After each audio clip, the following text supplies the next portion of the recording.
Hi there, Dom. I'm Jay, and I've known Dom for a while. And I am, or formerly was CEO of a business called Qunifi that got acquired by Dstiny, which is a B2B communications group based in Europe. And just as of Monday, I started as the group Chief Transformation Officer, responsible for integrating 45 odd different companies into one Dstiny. Jay, I wanted to chat to you today because when we were last speaking, you were telling me about this journey that you went on with Qunifi. Yeah, it's a terrible name. I was not responsible for the name. First thing in branding has to be easy to say. Yes. So, what an absolutely fab journey. So, where did it start? And then we can talk through, because the growth was from really 0 to 20 million in 18 months. In terms of revenue, Just yeah. fabulous journey. Yeah. So, how did you end up there as the CEO, and then what were you doing that allowed you to then scale this business so quickly? So my background, I'm an engineer by background, then I was management consultancy, and then really started a kind of broader entrepreneurial journey. I kind of think about myself as a B2B SaaS entrepreneur, and in my career I've now done 4 or 5 different B2B SaaS businesses, mainly in either a COO or CEO role. And I've done that across a variety of different sectors, across big data, innovation, telco, fintech. So yes, really kind of all about B2B SaaS. And I finished doing one business, and then at the beginning of the pandemic, I was looking at exploring what my next one might be. And I was really looking, I'd just come off the back of doing an e-commerce business. And I was really interested, whilst I really enjoyed that, I didn't love it. And I didn't love the fact that we were just basically helping more people buy more stuff. Okay. And actually, in today's world, I'm not sure most people, particularly in the Western world, don't really need more stuff. And actually, I started to think about, we as a society have all of these big issues to solve, whether it's health, climate, whatever, and that technology really has a space within that to help solve these problems in a scalable way. Yeah. So I was kind of looking around at kind of tech for good type options, just looking at some health tech options, everything else. And then at the very beginning of the pandemic, my partner passed away. We were sitting at the kitchen table, and at 45, he had a heart attack. Did CPR, I didn't recover. To say I was broken at that point, I think is a sort of understatement. Or even shocked. Yeah, yeah. So that's the type of stuff that happens to other people. So it was a really difficult time, particularly very at the beginning of the pandemic, both in terms of just friends, family, even just dealing with the situation was very difficult, because at that very early stage, at April 2020, actually the establishment hadn't worked out how to do these processes in a remote way, and even trying to get a death certificate or organize a funeral was really, really difficult. So I guess I'm the sort of person, well, partially because I didn't really know how to deal with it. But anyway, I'm that sort of person where if in doubt, work harder. So ignore the emotional stuff I can't deal with, and find something to do. And I think doing another startup at that stage was not something I just was capable of doing. And I was fortunate that somebody that I'd known for many years, a guy called Andrew Barker, who runs a private family office, he approached me and said, Jay, I know your personal situation, I know you're in a difficult place just now, but there's this business over here that has it's a super early stage, but it's super exciting, and there are 2 technical co-founders, and they need someone like you to help make it a success. So we had some conversations, and in June 2020, so really not that long after Neil passed away, I joined as their CEO. So at that stage, we were 4 people, the 2 co-founders, 1 developer, and 1 new business guy. We had about 10,000 seats on our platform, and pretty much no revenue. And from there, at sort of June 2020, we then sold the business 18 months ago, so March 2021. No, 22, sorry. March 22. And is it public what you sold for? Sorry? Is it public? No, it's not. It's not. Lots, Sorry. a gazillion dollars. A good figure, Okay. let's say that. Fab. So it's better that it's not, unfortunately, not public. So we sold the business, and when we sold the business, we were doing about an ARR of 20 million in that order of magnitude. And we had gone from pretty much no seats on the platform through to, at that stage, we were about 700,000, something like that. So in, literally, from June 20 to March 22. Yes, March 22. We've done just phenomenal growth. And I think, in my time as an entrepreneur, it's easy, you sit there, you write your pitch deck, and you of course, we're a SaaS business, it's going to be this hockey stick growth, and give us some money, and look, it's amazing. And actually, in the first time of my career, we actually delivered that. And the best thing is that actually we've kind of kept going, since we were acquired. Being honest about it, when we were acquired, I wasn't sure I would stay. We didn't have an earn-out. We could have walked straight away. We did roll over some of our money into the shares in the Topco, but we didn't have to stay. And but I thought, obviously for the team and everything that built, I wanted to stay and at least make sure that everything was handed over in a kind of proper way. But then actually I found I really liked it, fun environment, great people. And so, over the last 18 months, kind of just carried on running the business, continued to grow it at great speed. And now we have well over 1 million seats, end users in 138 countries globally. And I don't think we have a fully remote model within that sort of what was Qunifi, now Dstiny Automate. And we wouldn't have been able to achieve the growth. I'm absolutely convinced we would have not achieved that growth if we did not have a remote model.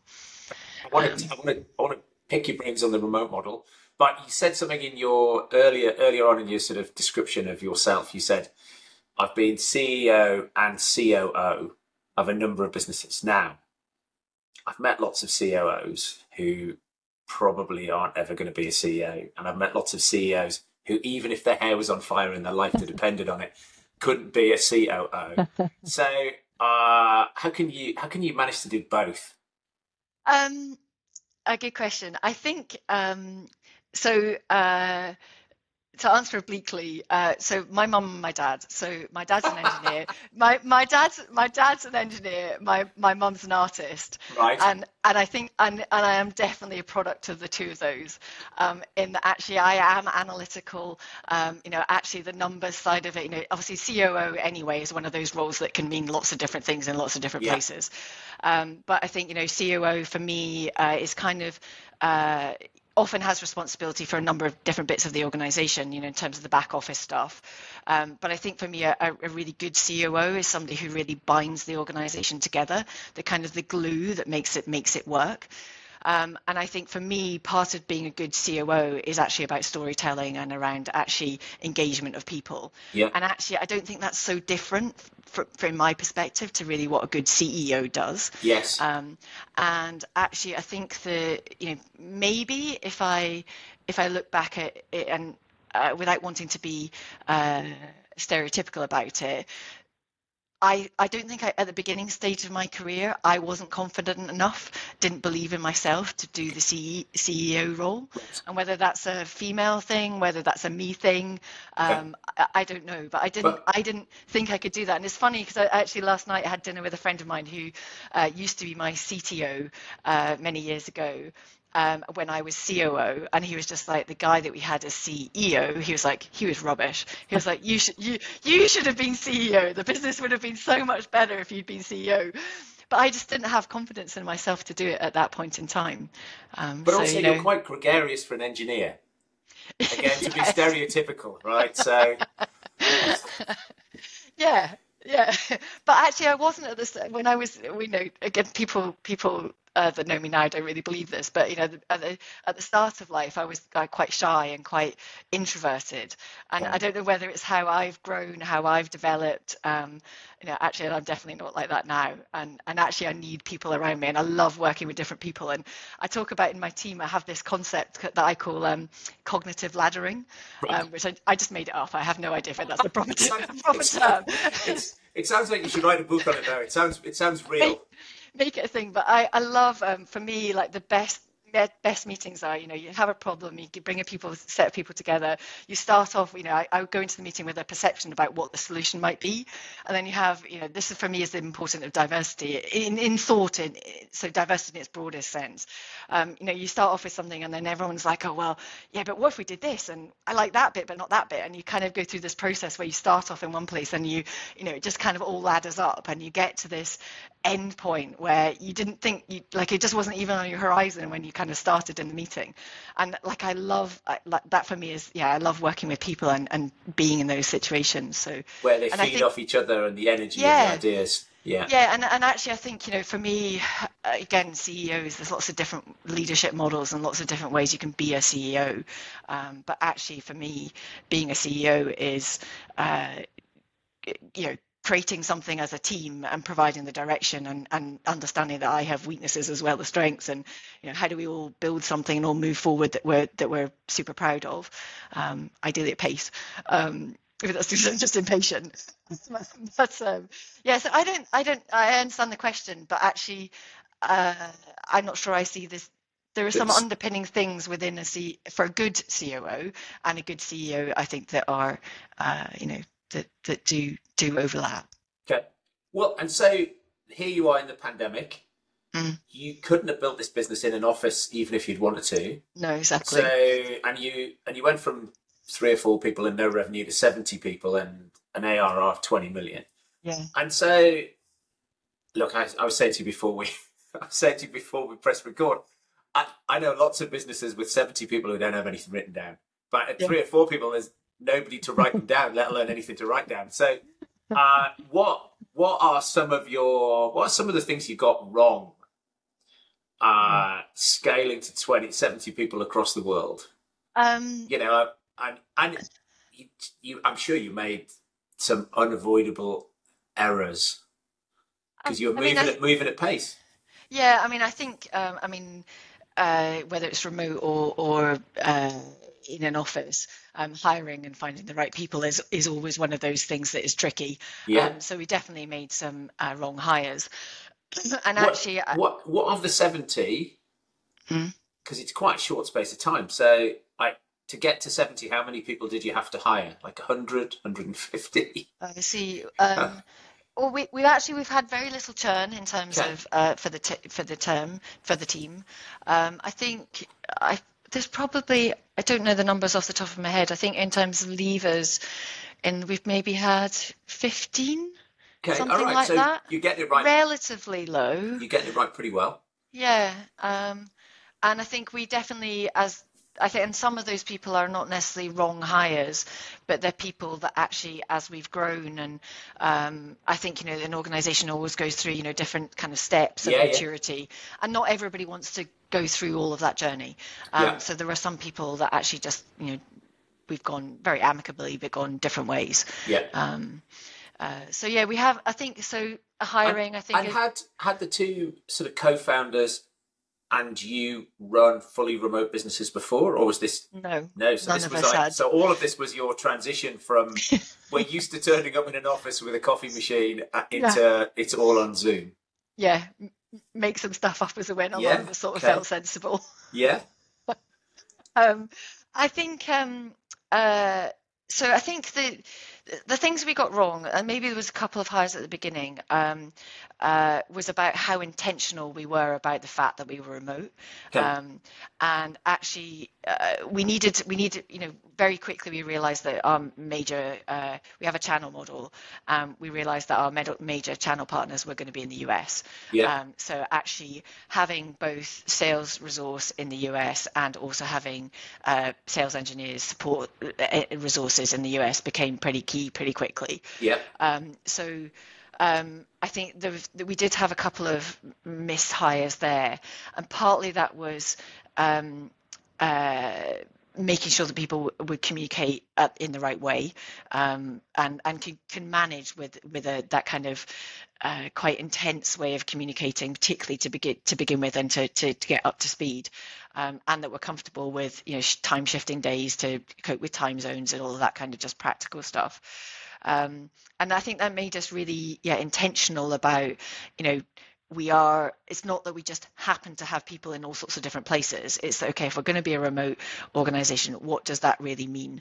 How does that mean that we manage expectations of somebody joining the organization?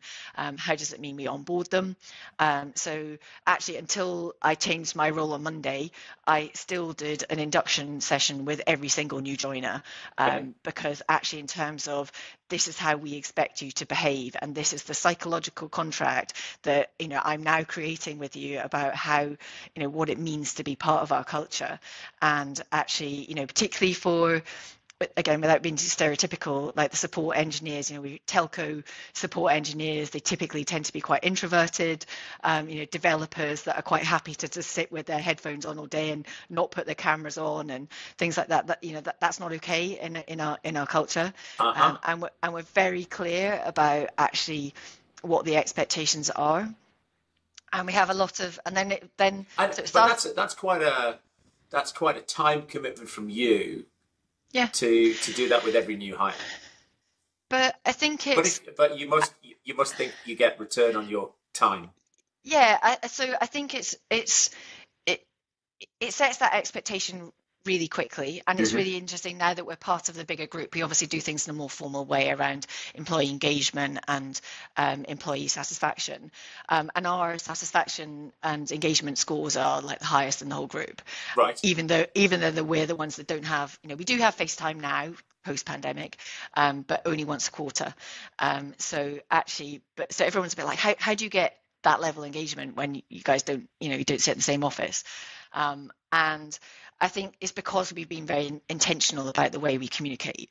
When you go looking for employees, I mean, you talked about the practical, people have got to be prepared. Their circumstances must allow them, and they've got to be willing to do some time shifting, and the communication expectation. Are there other things that you do when you're interviewing to try and find people that you think are going to be a good fit in a remote only business? I think it's about understanding, behaviors, and we do talk about our values. We do talk about, I think even the way somebody engages in an interview, because obviously most of the interviews are also remote. Yeah. So if they can't engage in the interview, then they're clearly not going to be able to engage, after the interview either. I think I'm not sure we completely kind of codify that in they must behave in exactly this way. But as you go through an interview process, we definitely have, from a hiring manager perspective, you get to know whether somebody's going to cope with it or not. Yeah. And what other things have you learned? So I think, so because that we had to be intentional about it. So actually, so onboard people in the right way to set expectations, but also that then creates a feeling of actually people are really part of the business. If the CEO spends their time talking to you in an induction, actually, and for me to be able to do that storytelling of this is why I'm passionate about it, and this is why it's cool, and this is your part in our journey. Actually, that level of engagement is, I think, good to have anyway. Like, I don't why is it wouldn't be a bad thing in any business for a new joiner to have that level of passion from their CEO, but I think for me it was necessary in our business, and particularly the pace that we were moving at. So intentional about it. We have then started to kind of codify the culture, so to try and make it not just all about me, because to begin with, an awful lot of it was about my energy and my storytelling and pulling everybody along. And I think there are some things that we have still not quite got right on that. I think there are some organizations like GitHub, the world's largest remote organization, and the stuff they do to codify the culture and democratize and share that it's like, I just think it's awesome. Yeah. And actually, I'd love to get to that point, but we're not at that point today. So something about codifying and being clear about expectations, and what that means from a cultural perspective. And so that you codified that as a series of core values and behaviors. So yes, but not in a Yes, but I think about it almost like a kind of like an onion, like Right. it's multi-layered or multifaceted, in that actually, okay, you have to start with that articulation of the values and the behaviors, but I think that we also, particularly over time, started to develop a whole sort of ecosystem then around that. Right. And this, again, one of my major learnings was around kind of democratizing how to build the culture and to build the engagement. Okay. When Neil passed away, a friend of mine gave me this book, not business book, called The Boy, the Mole, the Fox and the Horse, by a guy called Charlie Mackesy. And it's just a lovely book, and I'd kind of encourage anybody, just very human. And one of the things the book says is that it talks about kindness, and then it also talks about what's hard in life, and it sort of says one of the hardest things to do is to ask for help. And there was one day where I was like, okay, all of this people stuff, all of this engagement stuff is really, really important to me. But there was a million and other things going on in my life and taking up my time that I needed to focus on. Everything from preparing for an exit through to, dealing with, when you're dealing, our top 10 clients, are all, stock exchange companies listed on the stock market in the US. Their total market caps in the, billions and billions. So, speaking to them and making sure they're happy was obviously a key part of my role as well. So I got to the point where it's like, I want to do more with this people stuff, but actually I just don't have the bandwidth to do it. So we had, a whole load of Teams channels, and on Teams, I just put a note out in our all company kind of chat and just said, okay, I'm really struggling to do this. Who wants to help? And literally within 30 seconds, I had 8 people that said, we want to help. And so we then created this thing that we called Wellness Warriors. Yeah. So it's not like we still don't have an HR function. So this was just people round the business. And as it happened, it ended up with different functions, so sales, support, development. And it happened that they ended up in different time zones, and most of them weren't line managers or involved in the management of the business per se. And so we created this thing, Wellness Warriors. We kind of, one of the girls who runs our QA team, she'd never ever in her life written a PowerPoint presentation before. And was just like, wow, how have you got to running our QA team without having never done a PowerPoint presentation? And she was just like, I want to learn more about running business. And I was like, okay, you can chair Wellness Warriors. So we created terms of reference, and we created a backlog. They started engaging with people around the business about what they felt they needed to stay engaged. And then we created this program. Obviously, they came to me. We had meetings every month, every fortnight, about the things they wanted to do to drive engagement. And that covered everything from kind of democratizing a set of more socially focused channels within our team's environment. So people just can create a channel, and they have everything from, so we have like a music channel. So there's like an ongoing playlist, sorry. Yeah. And so we have different playlists about different themes, and everybody just kind of co-creates those. We have one channel where people just post pictures of their dogs. Randomly, a random fact, 85% of my team have dogs. And we only have one cat owner. Right. And then we've got another guy that he collects watches. So every day he just posts a different picture of a different watch. Right. So we just kind of democratized how people engage. Work-based social media. Yeah, exactly. And that's just helped people kind of create different bonds across different things. And again, that's just in terms of then, so being intentional about it. And then I think there was that whole realization that as a business leader, there's a whole lot of things you're supposed to do to encourage good communication in the business. But actually half the time you don't actually do them properly. Actually, we just did a lot of the things that you should do and actually did them. So, properly having kind of quarterly business reviews, properly setting objectives, properly cascading them down through the business, properly having, we have coffee mornings where people get together and don't talk about work, but talk about their social stuff. Yeah. So I think, that democratization and the wellness warriors, and the interesting thing is now moving into a group role across 1,100, 1,200 people. We're now looking at how we roll that out and scale that across a much broader organization going forward. So yeah, that was definitely a cool thing. What tool do you use at Dstiny to manage engagement? Is it something that gives you a third-party benchmark? Yeah, so we use a tool called Vitamins. Okay. It's a Belgian tool. Yeah, I think, I mean, for me, is it the best tool in the world? Maybe, maybe not. Okay. I think that for me, these things are always just tools, and it's about the conversation that then I was just thinking, sits around them. We've got clients who use Friday Pulse. We've got clients who use, I don't know what it's called. Anyway, the another large one, sort of enterprise level one. But they both they say this is how your team is relative to the company, but they often also say this is how your company is relative to others. Yeah. To others. And so, because you said that your team has a higher level of engagement than the rest of the businesses in the Dstiny group. Yeah. But is that higher than the external benchmarks as well?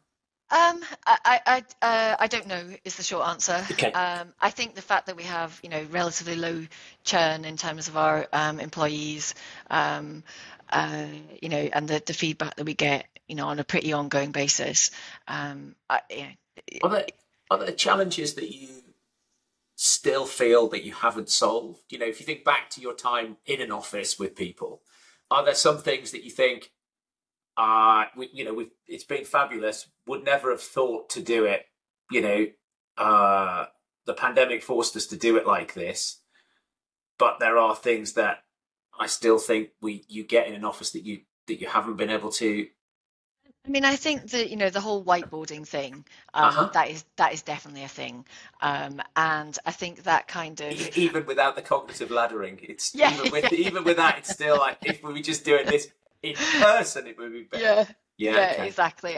There is definitely something about, just all standing around a whiteboard and, nicking the pen off each other and drawing a picture and, that kind of thing. I do think there is, and actually, I mean, that's the good thing for us now, is that we try to have the best of both worlds, in that we do get together. We do 2 or 3 days a quarter where we get everybody together. It's still cheaper. Whole company, yeah. Like last, we had the guys that came out. So we have 2 support team members in the Philippines. They'd never been out in the Philippines before. Some of our US support team didn't even have passports. Never yet. Yeah, been there. Yeah. So it's they've never been out their own state, let alone internationally. So it's yes, and so getting we get everybody together, and it's still, I mean, we couldn't. The cost of having not just offices, but just the administration of legal entities in all the different countries we have people in, or to manage the way we do. Do you use a third-party service to manage payroll and benefits? Yes. Then? So we use a company called Deal. Basically, there's 2 different ways you can work with them. Either as you employ contractors through them, and they just manage local compliance and essentially administer the payroll, or you can do what's called employer of record.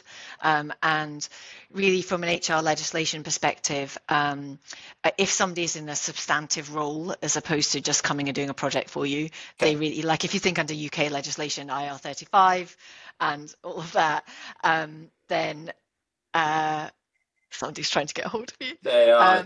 It's somebody who's coming down to see me later on. He'll have to find somebody. He'll have to find somebody else.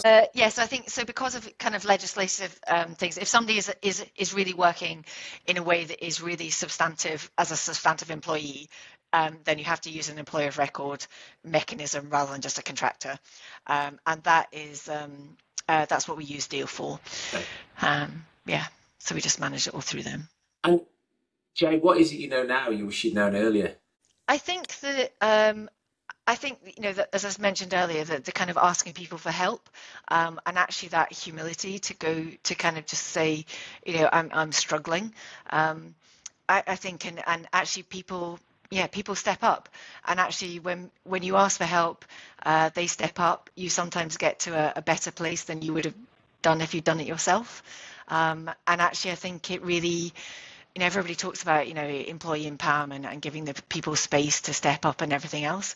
And actually, I think I probably thought I did do that before. But I think actually, because I was at the beginning of this Qunifi journey, because I was so broken, I had to ask for help. I didn't have a choice. But then actually, as we've gone through that, I just realized actually it's better anyway. It makes my life easier. And actually probably get to better outcomes. So yeah. Should have learned it like 20 years ago. Brilliant. And what books should people read, I think? Or what have you found inspirational, or what were you reading whilst you were lying on a lounger in Ibiza in the summer, or whatever you did for the summer holidays? Well, I didn't. So I didn't read very much over the summer because the 2 holidays that I did was to cycle from London to Paris. Okay. Difficult to read while you're on a bike. And then the second one was a swimming holiday where instead of island hopping by boat, you island hop by swimming. Right. And we did 25 kilometers in a day. Okay. Sorry, not in a day. Sorry, in a week. So also didn't read very much then. So no summer reading, but I think in general, I think for me on a day-to-day basis, then I tend to find stuff from, I guess, short form content, so podcasts, Okay. various different newsletters, things like that, various short form content. And then I think just now, my role has changed, so moving into this group transformation role, and it's actually. It's super exciting in that we've got these 45 odd different companies that we need to integrate, and actually we can't, even if we choose one of the ways that we're doing it today, actually we're still going to have to change the ways that everybody else does it. So we've got an opportunity to kind of go to really review from a blank piece of paper, what is the right customer experience that we want to provide? What are the right journeys that sit within that? What's the right product set? How do we bundle that? What's the right tech stack that then supports that? And to really reimagine all of that. So kind of how we do that, the teams that sit underneath that, and how we all work together to deliver a awesome differentiated experience in the market. I'm kind of excited about at the moment. So the 3 books that I've been reading recently.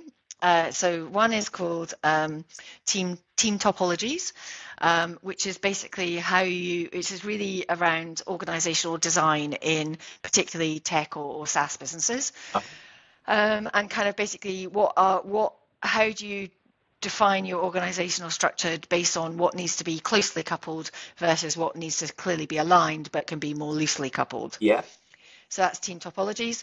It's I have to say it's written by 2 engineers. It's not the most exciting read. It's a little dry, but the subject is good. ChatGPT, please summarize Team Topologies in 10 bullet points. Yeah.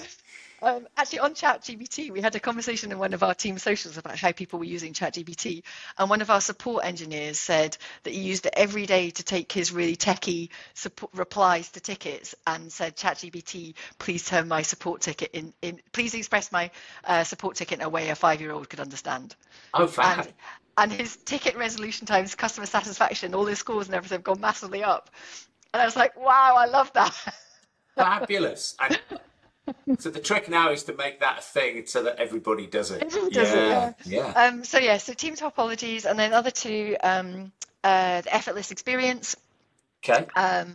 By Matthew Dixon, and that for me is really around, I think that some of the metrics like NPS I've never been a massive NPS fan, but I think that actually this understanding that is not necessarily a great predictor of churn or ability to upsell.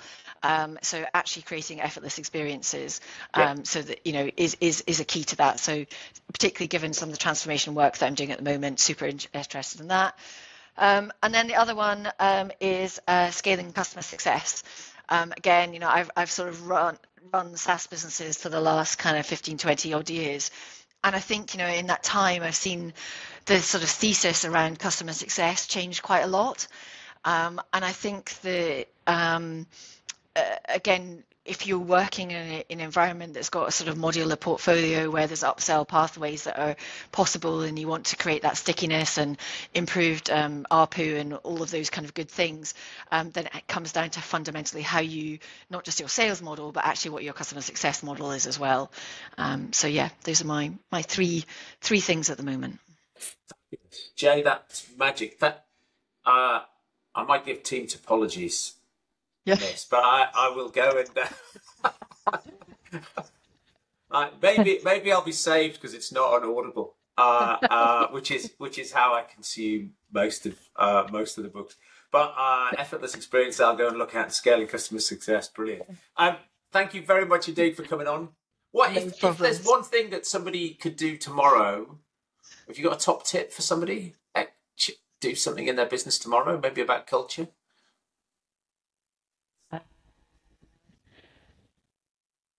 Be intentional and codify what it is, codify that intention, so that actually as a leader, it's not just about you, but it's about something that then actually your whole organization can actually really live and breathe.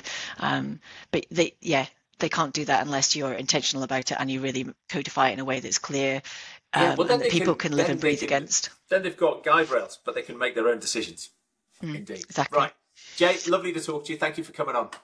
Thank you so much, Dom. I'll speak to you soon. Thank you. Bye.